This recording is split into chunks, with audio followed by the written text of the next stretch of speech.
ఎట్టకేలకు మా గ్రామానికి బస్సు స్వతంత్రం వచ్చిన 80 ఏళ్ల తర్వాత మొదటిసారి కటేగిరికి బస్సు సౌకర్యం.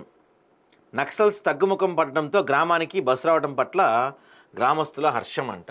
దేశానికి స్వతంత్రం వచ్చి 80 ఏళ్ళు అవుతున్నా ఈ గ్రామానికి ఇంతవరకు బస్సు సౌకర్యం లేని అతిశయోక్తి కాదు. దేశంలో చాలా గ్రామాలకు ఇప్పటికే బస్సులు ప్రారంభం కావడంతో పాటు ప్రైవేట్ వాహనాల జోరు తట్టుకోలేక నిలిచిపోవడం కూడా జరిగిపోయింది. కానీ ఇంతవరకు దేశంలోని ఈ గ్రామానికి మాత్రం బస్సు వెళ్ళలేదు. గ్రామస్తులు గ్రామం నుండి బస్సులో ప్రయాణించలేదు. కారణం మావోయిస్టు ప్రభావిత ప్రాంతం కావటమే. ఎప్పుడు అధికారులు బస్సు నడిపించేందుకు ప్రయత్నించినా దానికి నక్సల్స్ అడ్డుపడడంతో అడ్డంకులు ఏర్పడ్డాయి. ఎట్టకేలకు భారతదేశానికి స్వతంత్రం వచ్చిన తర్వాత మొదటిసారిగా తమ గ్రామానికి బస్సు వచ్చినందుకు కటేగారి గ్రామస్తులకు బస్సుకు ఘనంగా స్వాగతం పలికారు. మహారాష్ట్రలోని గడ్చిరోలి ప్రాంతంలో కటేజరి గ్రామ ప్రజలు సంతోషానికి ప్రస్తుతం అవధులు లేవు.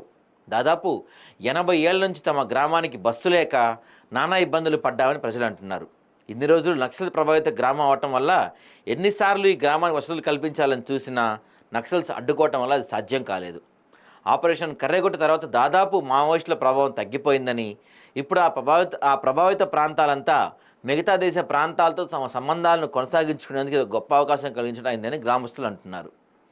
ప్రజల అభివృద్ధి కోరుకుంటున్నట్లు ప్రభుత్వం నుంచి తమకు అన్ని వసతులు ఇకనైనా కల్పించాలని అక్కడ ప్రజలు కోరుకుంటున్నారు. కానీ నిజంగా 80 ఏళ్ల తర్వాత బస్సు రావటం అంటే ఇంకా ఊర్లో అదో పెద్ద విమానం వచ్చినట్టు ఫీల్ ఉంటుంది కదా.